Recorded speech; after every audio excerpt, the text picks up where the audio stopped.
നിതിൻ അംബുജൻ കൂടിയുണ്ട് കോടതിക്ക് പുറത്ത്. നിതിൻ, അവിടെ എന്താണ് ഇപ്പോൾ? കഴിഞ്ഞ ദിവസം നമുക്കറിയാം വിധി പ്രഖ്യാപന വേളയിലൊക്കെ കനത്ത സുരക്ഷയിലായിരുന്നു കോടതി വളപ്പുണ്ടായിരുന്നത്. അപ്പോൾ ഇന്നും ആ തരത്തിലേക്കൊക്കെയുള്ള കാഴ്ചകളാണോ കാണുന്നത്?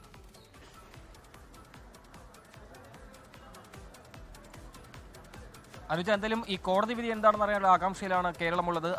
അതുകൊണ്ട് തന്നെ വലിയ തിരക്ക് എന്തായാലും ഈ കോടതി പരിസരത്ത് നമുക്ക് കാണാം. കഴിഞ്ഞ ദിവസം, അതായത് കഴിഞ്ഞ 8-ാം തീയതി ശിക്ഷാവിധി അന്ന് പറയുന്ന സമയത്ത് കോടതിയിൽ വലിയ തിരക്കുണ്ടായിരുന്നു. അന്ന് നടൻ ദിലീപും ഇവിടെ ഹാജരായിരുന്നു. പക്ഷേ ഇന്ന് ദിലീപിനെ കുറ്റമുക്തനാക്കി ഇപ്പോൾ 6 പ്രതികളാണ് ഇവിടെ ഹാജരായിരിക്കുന്നത്. 6 പ്രതികൾ ഇവിടെ ഹാജരായപ്പോൾ വലിയ തിരക്ക് എന്തായാലും അനുഭവപ്പെട്ടിരുന്നു. പോലീസിന്റെ അടക്കം നിയന്ത്രണം ഇന്നുമുണ്ട്. കോടതി പരിസരത്ത് മാധ്യമങ്ങൾക്കടക്കം വലിയ നിയന്ത്രണം ഏർപ്പെടുത്തിയിരിക്കുകയാണ്. എന്തായാലും ശിക്ഷാവിധി എന്താണെന്നറിയാനുള്ള ആകാംക്ഷയിലാണ്. നിലവിൽ ഇപ്പോൾ കോടതി അതുമായി ബന്ധപ്പെട്ട വാദം നടക്കുകയാണ്. എന്തായാലും ശിക്ഷാവിധി അത് പ്രഖ്യാപിച്ച ഉടൻ തന്നെ പ്രതികളെ വീണ്ടും വിയ്യൂരിലേക്ക് കൊണ്ടുപോകും. അതിനുള്ള നമുക്കറിയാൻ കഴിയുന്ന പ്രതികൾക്ക് പറയാനുള്ള കാര്യങ്ങളെല്ലാം അവർ പറഞ്ഞിട്ടുണ്ട്. പ്രോസിക്യൂഷന്റെ വാദം ആരംഭിച്ചിട്ടുണ്ട്. അതിൽ പരമാവധി ശിക്ഷ നൽകണമെന്ന് പറയുന്നു. എല്ലാ വകുപ്പുകളും നിലനിൽക്കും എന്ന് പറയുകയാണ്.